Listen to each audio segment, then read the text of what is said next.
Today, we're making Pyment out of grape concentrate.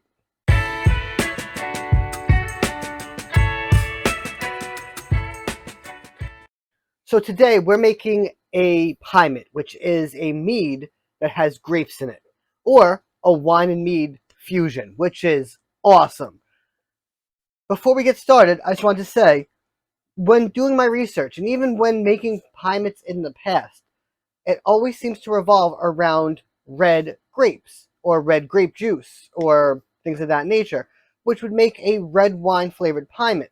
However, when I drink red wine personally, I like it dry. But when I drink meads, I like them to have a little bit of sweetness in there. And when I drink wine, or typically sweeter wines, I drink more of the sweeter white wine varieties.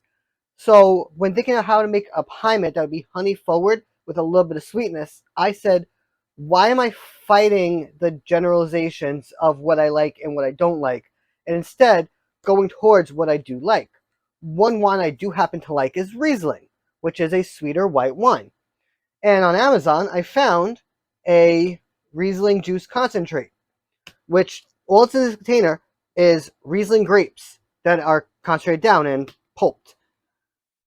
I gotta say, looking at the nutritional facts on this, the only ingredient it says is Riesling grapes, which means there's no preservatives, no extra sugars, nothing of that nature. This is just literally pulped down grapes.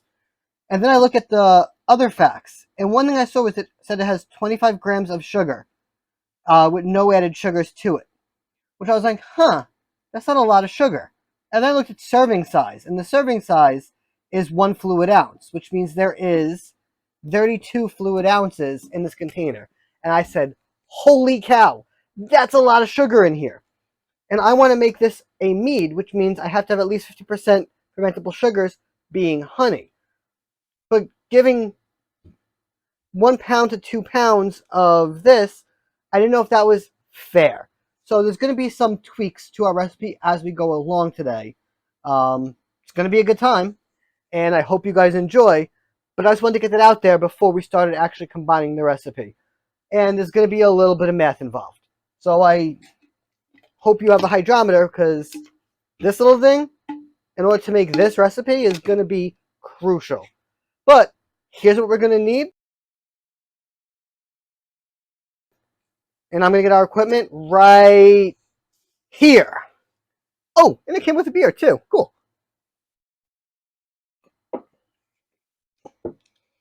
Now the first thing I'm going to want to do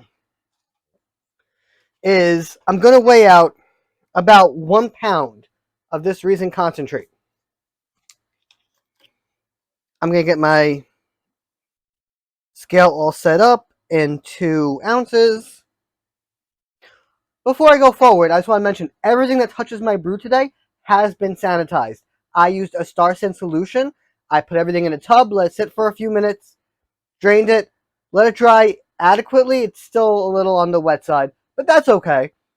If you're brewing, you should sanitize your equipment with a food grade safe sanitizer. It's just super important to control what's going in your brew. Alright, we want to tear the scale again after we put the fermenter on it. Second thing I'm going to note out, I'm using a Big Mouth bubbler today because I love these things. I wish they sponsored my videos because they are that great. Before them, I used to start primary mainly in buckets, unless I was doing some kind of video where I need to use a fermenter so you guys could see what was going on. This gives me the advantage of almost being a bucket with not being a bucket. There's nothing wrong with buckets, but the seals around the top of them sometimes don't work all that well. And that means my airlock might not work. Also, I just had doubts that they were really as airtight as I thought they were, and they stain. So if you do like a cranberry wine or a cherry something, the bucket just never gets to its original cleanliness again, which was an issue for me. So I like glass. Glass is easy to clean. I like these because I could really get inside here, and my hands have been in sanitizer for like the last half hour. I'm not worried about touching this with my hands. If you are, then just don't touch it when you do it, and it'll be fine. Alright, so here we go. I Oh wow. That smells crazy. It's almost like pear grape concentrate, which is kind of what it looks like. I want to mix it up a little bit. Not that I think it needed it. It's almost the consistency of like baby food.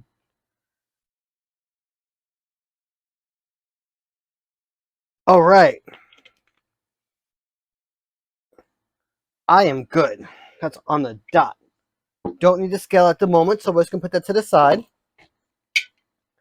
And now I want to add some water to this. And we have water.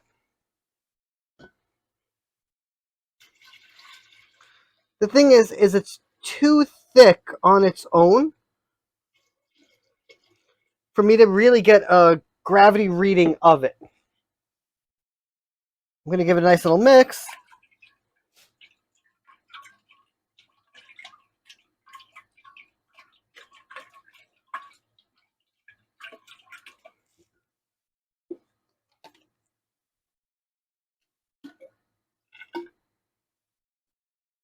My target gravity is going to be around a 1.100 today.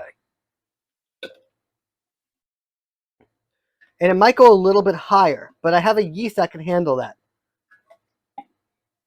But if I don't know the gravity readings along the way, I might add too much sugar, in which case it might not ferment correctly. I'm also not trying to make a 19% Riesling here, but you can, and it's probably doable, but that's a different video. All right, so at the moment it's 1.080. So we should be safe. It also smells really good. Like really, really good.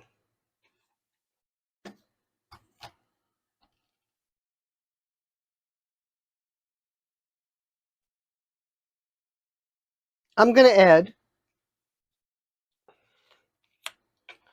maybe a pound and a half of honey right now. If I can get the lid off. And it doesn't want to come off.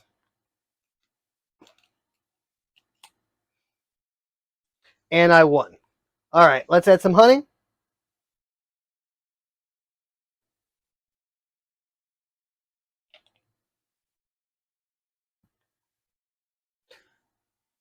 Now, I kind of want to add a little bit more of the Riesling concentrate because at the end, I do want to have a really Riesling forward flavor in this.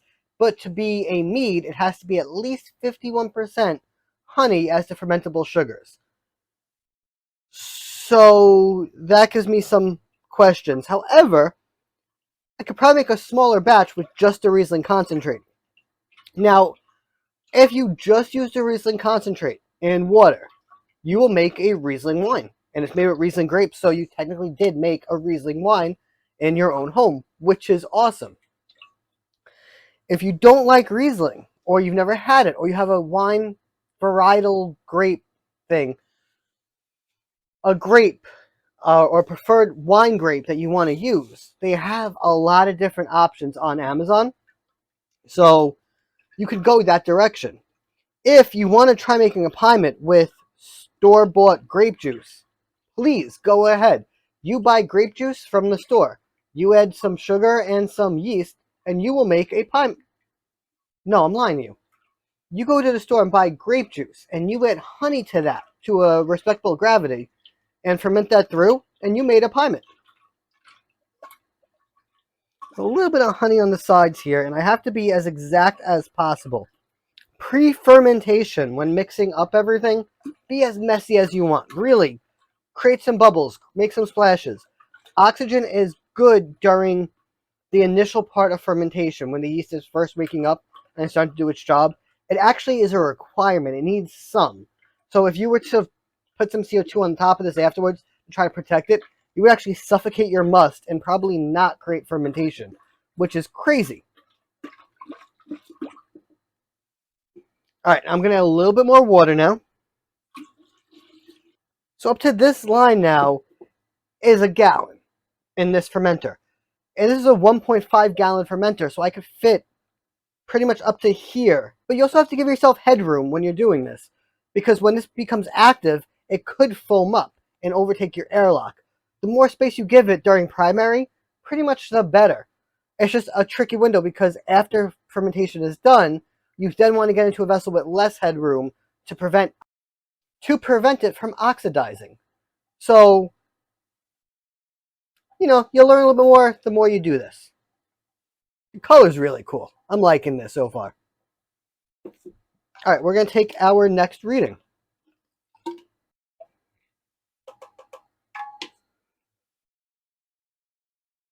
All right, we're at a 1.070. Cool. At this point, I'm going to tear my scale again. Now, I added 1.5 pounds, so I added 1 pound, 8 ounces of honey. I want to add more Riesling concentrate to this because I want that flavor to really come through. I want it to be a Pyment, not a mead that slightly tastes like Riesling grapes. But I have to add less Riesling than maybe not, but maybe. I'm going to be safe. I'm going to add 7 more ounces. Why? Because then technically I have 1 more ounce of honey in here. That's literally the reason. You can go for the 8 if you want. The mead police are not going to come to your house, kick down the door, and arrest you for this. But it's just something I want to do because it's what I want to do.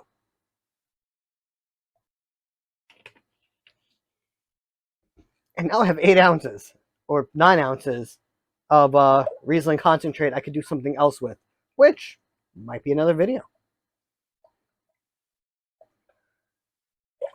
There's definitely a calculator out there that would tell me in 1 gallon of must, I needed this much honey to get this gravity.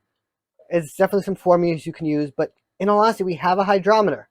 We have a little bit of know-how. In no way, shape, or form do I think I'm an expert. We have a little bit of know-how. And I knew I can get close to my target gravity as long as I took some readings along the way. Which is why you should have a hydrometer and sometimes take readings along the way. A lot of times it's very simple or you're following a recipe. I want to follow a recipe for this, but that recipe just doesn't exist yet. It will after today.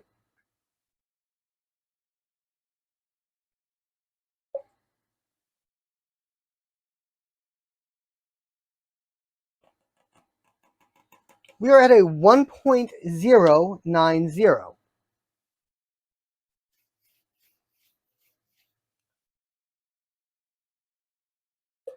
You know what? Let's add a few more ounces of honey. How much?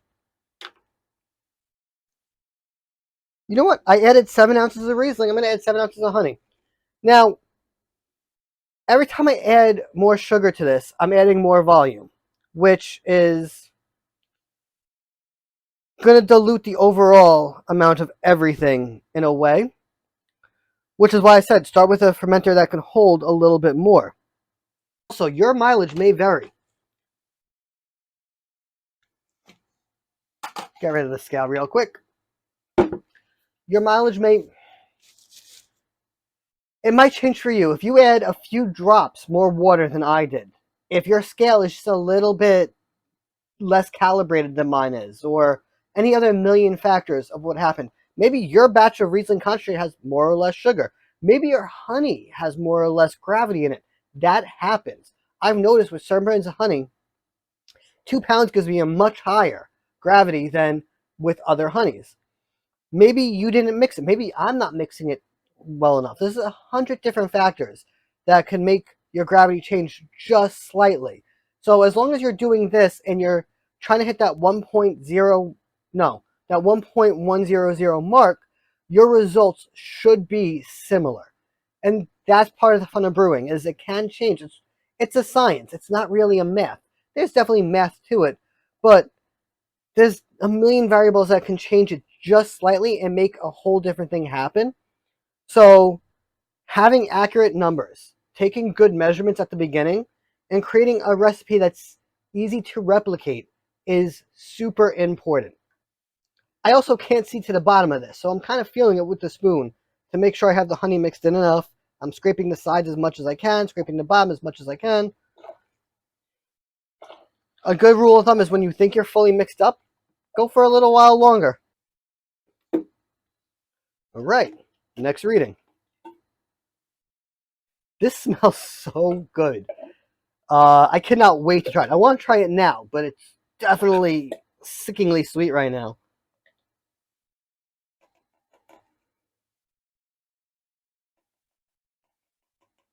And we hit it. We hit 1.100. Literally, I might be a point off, but I'm right there, which is awesome.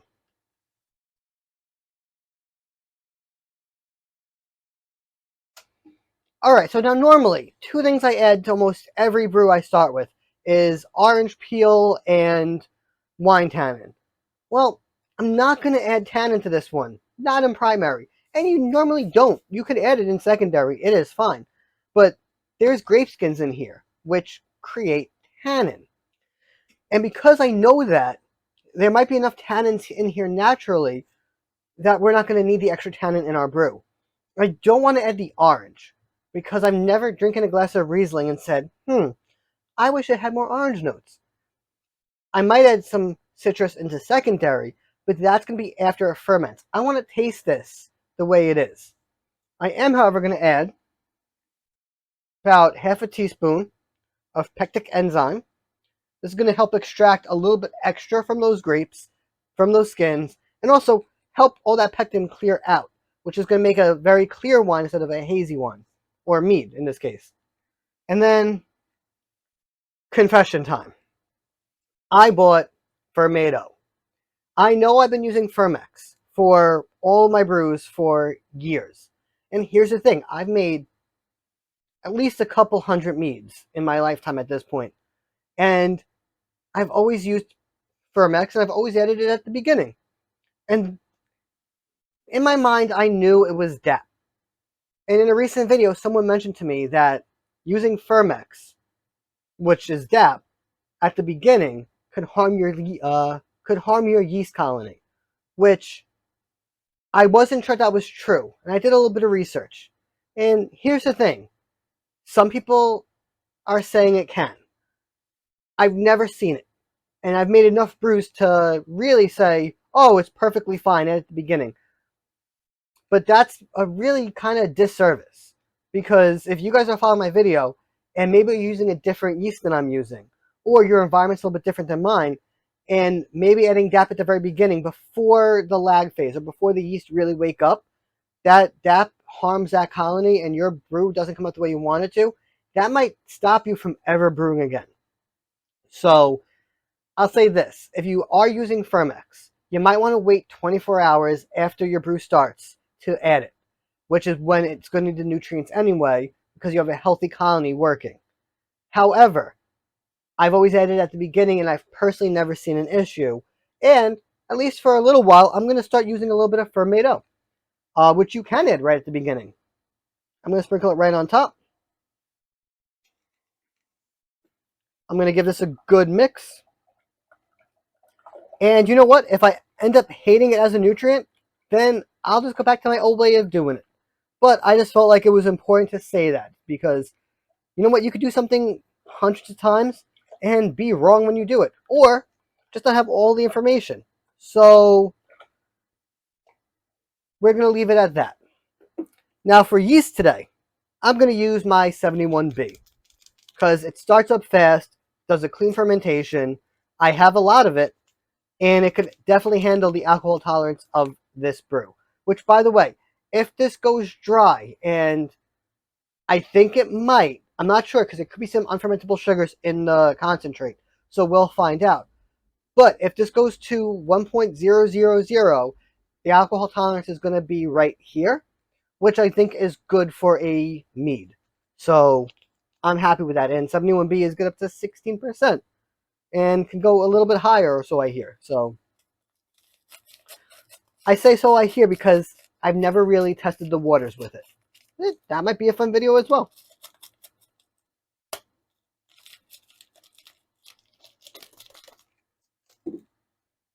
All right, now that everything is in there, we're going to grab our lid And with these, you just have to be careful to really get them on tight.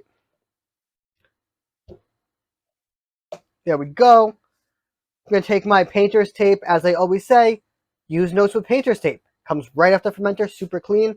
I highly recommend, 10 out of 10. I'm going to put today's date. I'm going to put the starting gravity. And I'm going to put the name of the brew.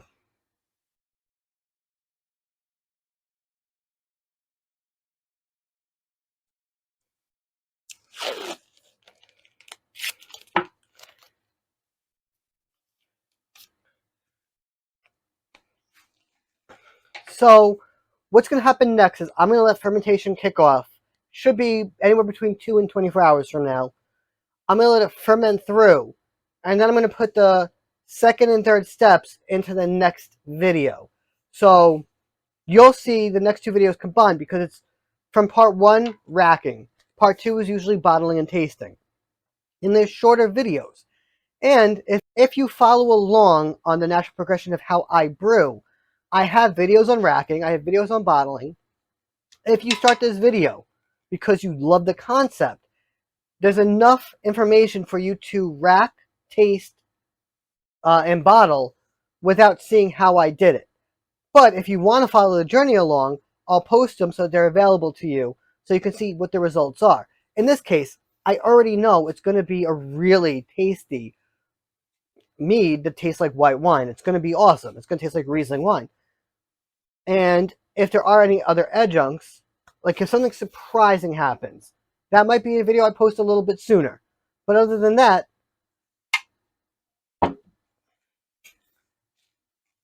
it's very straightforward and very simple. And I'm excited about this one. Just by the smell of it while making it, I'm already like kind of hungry for, honestly, it's like almost appley peary with the way it smelled. And it was awesome. So we're good. Anyway, guys, I'm Phil, and this is Filled with Facts. If you like what you saw today, please go ahead and leave a like. If you had a question, comment, or concern, leave it in the comments down below. I answer every single one I get, so especially with this, if you have questions on if you're adding enough concentrate, where to get the concentrate, or a question about your local honey, I might have an answer. And then if you want to see how this turns out, or see some of the other really fun meads I've made recently, hit subscribe. Check out my different pages. You might find something you really like. But until next time, guys, that's all I had today. So, cheers.